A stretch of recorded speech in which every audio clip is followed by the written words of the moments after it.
স্বামী একেবারে হাড় কিপটা, মানে জাত কিপটা। আমার স্বামী আমাকে ভাত কাপড় দেয়, কিন্তু আমার তেল লাগবে, সামান লাগবে, বাচ্চার ফিডার লাগবে, কোনো খরচ সহজে দিতে চায় না।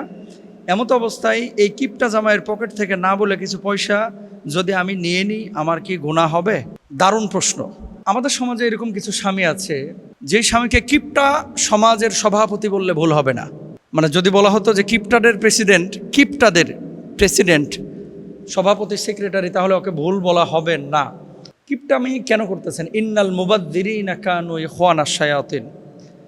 অপচয় এটা যারা করে তারা শয়তানের ভাই, কোরআনুল কারিমে আল্লাহ তাআলা বলছেন। কিন্তু ওয়ালাল মাউলুদি লাহু রিজকুহুন্না ওয়া কিসওয়াতুহুন্না বিল মারুফ, স্ত্রীর ভরণ পোষণ, তারপরে আপনার বাচ্চার ভরণ পোষণের দায়িত্ব কিন্তু আপনার উপরে, মানে স্বামীর উপরে।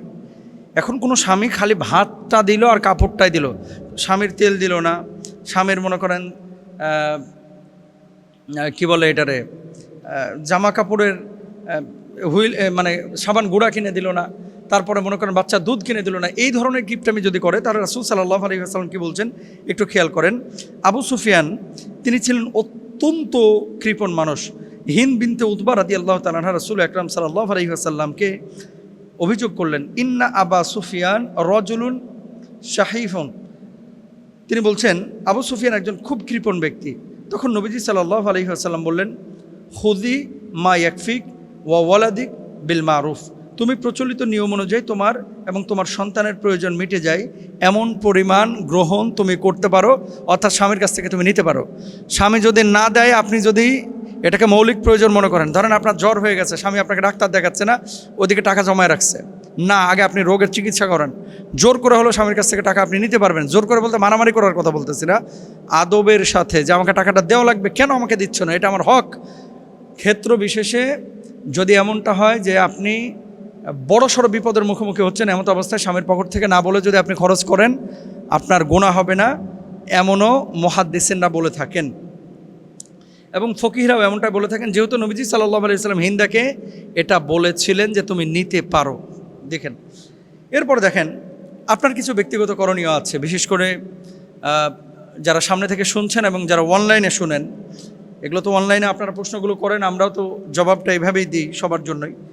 প্রথম ধাপ হচ্ছে সুন্দরভাবে নসিহত করেন। ওয়াদাক্কির ফা ইন্না যিকরা তানফাউল মুমিনিন। উপদেশ দাও, নিশ্চয় উপদেশ মুমিনদের উপকার করে। আমি স্ত্রীকে বলবো যে আপনার স্বামীকে বোঝাতে থাকেন, কন্টিনিউয়াস, বারবার বলেন। দ্বিতীয় ধাপ, পরিবারকে যুক্ত করা। স্বামীর পরিবার থেকে একজন সালিশ এবং স্ত্রীর পরিবার থেকে একজন সালিশ নিযুক্ত করা, এটা হচ্ছে উচিত যে এরকম যদি হয়ে থাকে। 3 নম্বর হচ্ছে আলেম বা শরিয়ার মাধ্যমে এটা সালিশে আপনি বসাইতে পারেন, যদি কন্টিনিউয়াস এরকম আপনার সাথে করে থাকে। 4 নম্বর, চরম যদি ক্ষতি হয় তাহলে সেক্ষেত্রে কঠিন সতর্কতা বা কঠিন সতর্ক বার্তা, এটা রাসূল আকরাম সাল্লাল্লাহু আলাইহি ওয়াসাল্লাম তিনি বলেছেন, যাদের ভরণ পোষণের দায়িত্ব তার উপরে, কাফা বিল মারই ইসমান, তাদের অবহেলা করাই একজন মানুষের গুনাহগার হওয়ার জন্য যথেষ্ট। অর্থাৎ আপনি নামাজি হতে পারেন, রোজাদার হতে পারেন, ভরণ পোষণের দায়িত্ব আল্লাহ আপনার উপরে দিয়েছে, কিন্তু আপনি আদায় করছেন না, পূর্ণ করছেন না। আল্লাহর নবী বলছে আপনি বড় সড়ো গুনাহ করছেন এবং আল্লাহর আদালতে আপনি হক নষ্টকারী হিসাবে দাঁড়াবেন। এই জন্য স্বামীদেরকে বলবো, স্ত্রীদেরকে বলবো যে আসলে কৃপণ হওয়া এটা কিন্তু ঠিক না। মুমিনের গুণাগুণ হচ্ছে দানশীল হওয়া এবং যতটুকু প্রয়োজন সে ততটুকু খরচ করবে, কিন্তু অপচয় করবে না। আল্লাহ তাআলা কৃপণ স্বামীদের থেকে আমাদেরকে হেফাজত করুক। আচ্ছা, এরপরে একটা অভিযোগ করেছেন একজন দর্শক, অনলাইনে এটি পাঠিয়েছেন, আপনাদের জ্ঞাতার্থে এই প্রশ্নটা আলোচনা করতেছি। তিনি লিখেছেন যে আপনারা এত ওয়াজ করেন, মানুষকে সাহায্য করেন, তো আপনাদের তো সামর্থ্য দিছে, আপনারা বিধবা ডিভোর্সি বিয়ে করেন না কেন? মানে হুজুরদেরকে কত ধরনের যে এক্সপেকটেশন আমাদের প্রতি মানুষের, মানে বিধবা আর ডিভোর্সি বিয়ে এটাও হুজুরের দায়িত্ব, আপনাদের কোনো দায়িত্ব নাই। সব দায়িত্ব হুজুরদের। সমাজ সামলাবে কে? হুজুর। ইমামতি করবে কে? হুজুর। তারপরে মাদ্রাসা চালাইবে কে? হুজুর। রাষ্ট্র তো আপনারা হুজুরদের চালাইতে দেন না, ওই জায়গায় কিন্তু হুজুর নাই। হুজুর কোন জায়গায়? যেখানে ল্যাংড়া লুলা আছে, কানা টানা আছে, যেই জায়গাটায় ডিজেবল বাচ্চা আছে, যেই জায়গাটায় অসহায় দুস্থ দরিদ্র ফকির মিসকিন আছে, এই জায়গাগুলোর সাথে আমরা হুজুরদেরকে মিলিয়ে ফেলি। হ্যাঁ, আপনার এই প্রশ্নটা সোশ্যাল মাধ্যমে যিনি লিখেছেন তাকে আমি সম্মান জানাচ্ছি। দেখেন, আমিও একমত যে বিধবা এবং ডিভোর্সিকে বিয়ে যাদের সামর্থ্য আছে আপনারা করতে পারেন সাহায্য সহযোগিতার জন্য, সাপোর্ট করার জন্য।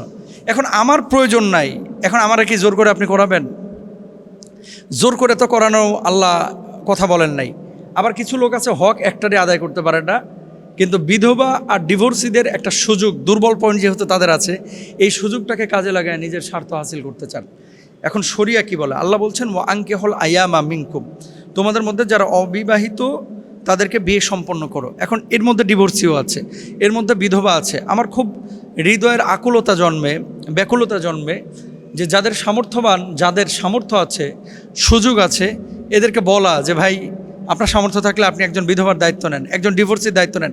সমাজে যারা অসংখ্য মেয়ে, নারী এবং পুরুষ আছে, এদের আসলে আশ্রয় প্রয়োজন, অস্বীকারের কোনো সুযোগ নাই। কিন্তু দ্বিতীয় বিয়ে, তৃতীয় বিয়ে, চতুর্থ বিয়ে, এগুলো নিয়ে যারা প্রমোট করতেছে, আমি আবার তাদের সাথে একমত না।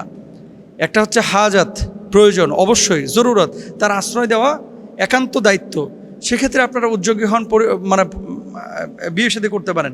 কিন্তু তাদের দুর্বলতাকে কাজে লাগিয়ে তাদেরকে ব্যবহার করে আবার ছেড়ে দেওয়া, যে ভাই এবার নেন, এটা ভালো না লাগলে আরেকটা চেঞ্জ করে দেবো, এরকম বাটপারও আছে বাংলাদেশে। মানে একাধিক বিয়ে যখন করায়, এমন কথাও শুনছি আমরা, এজেন্সি নাকি বলছে যে ভাই এটা করেন, যদি ভালো টালো না লাগে আবার চেঞ্জ করে দেবো না। তো এগুলো বদমাইশি।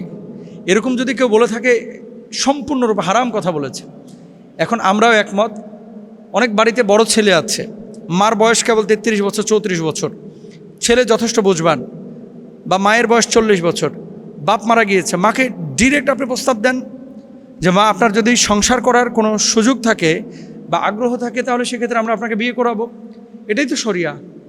আপনার বাবা, আপনার মা মারা গিয়েছে 42 বছরে, আপনার বাপ এখন 45-46 বছর বয়স, এ লোকটার খেদমত কে করবে বলেন? তো বাবাকে আপনি আদর্শ সন্তান হলে বলেন, মাকে বলেন যে আপনার বিয়ের প্রয়োজন আছে কিনা। আমাদের ছেলেরা মেয়েরা কি করে, এটার বিপরীতে দাঁড়ায়। কেন? বাপ যদি বিয়ে করে একটা বাচ্চা কাচ্চা হয়, তাহলে আমাদের সম্পদের উপরে আরেকজনের হাত পড়বে, এই জন্য তারা রাজি হয় না।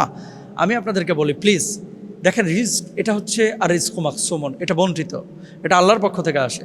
আপনার বাবা, আপনার মা, আপনি যখন ওই পরিস্থিতিতে পড়বেন, তখন বুঝবেন যে আসলে কেন একজন লাইফ সাপোর্টের জন্য বা একজন পার্টনার কেন প্রয়োজন, নিজের জীবনের সাপোর্টের জন্য কেন তার সাথে কথা বলা, সুখ দুঃখ শেয়ার করা, তার খেদমত করা। আপনি যখন নিথর দেহে জিন্দা লাশের মতো পড়ে থাকবেন, আপনার বেটার বউ তো আপনাকে দেখবে না, আপনার মেয়ে তো আপনাকে এসে দেখবে না, তো আপনাকে দেখবে এটাকে। এই জন্য আমরা বলি, যাদের বিশেষ করে স্ত্রী অথবা হাজব্যান্ড দুনিয়া থেকে বিদায় নিয়ে চলে গেছে, আপনি যদি প্রয়োজন মনে করেন আপনি বিয়ে করতে পারেন। এখন এই বিয়ের দায়িত্ব যদি হুজুরদের উপর আপনারা দিতে চান, তাহলে আসলে এর চাইতে দুঃখজনক আর কিছু নেই। কারণ হুজুররা তো ফাইন্যান্সিয়ালি দুর্বল, এক বউকে ঠিকমতো হক আদায় করতে পারে না, টাকা পয়সা দিয়ে, কাপড় চোপড় দিয়ে ছেলে মেয়েদেরকে পূর্ণাঙ্গভাবে অনেক হুজুরে হক আদায় করতে পারে না, সে 2-3টা বিয়ে কিভাবে করবে? আর আপনারা যে আমাদেরকে অভিযোগ করেন, আপনারা অভিযোগ আমাদের উপরে না করে আপনাদেরকে বলে, আপনার সামর্থ্য থাকলে ভাই আপনি করেন না, আপনি করেন, এটা বৈধ কাজ। যদি এই নিয়তে করেন যে তাকে আশ্রয় দিচ্ছেন, অবশ্যই আপনি সওয়াব পাবেন ইনশাল্লাহ।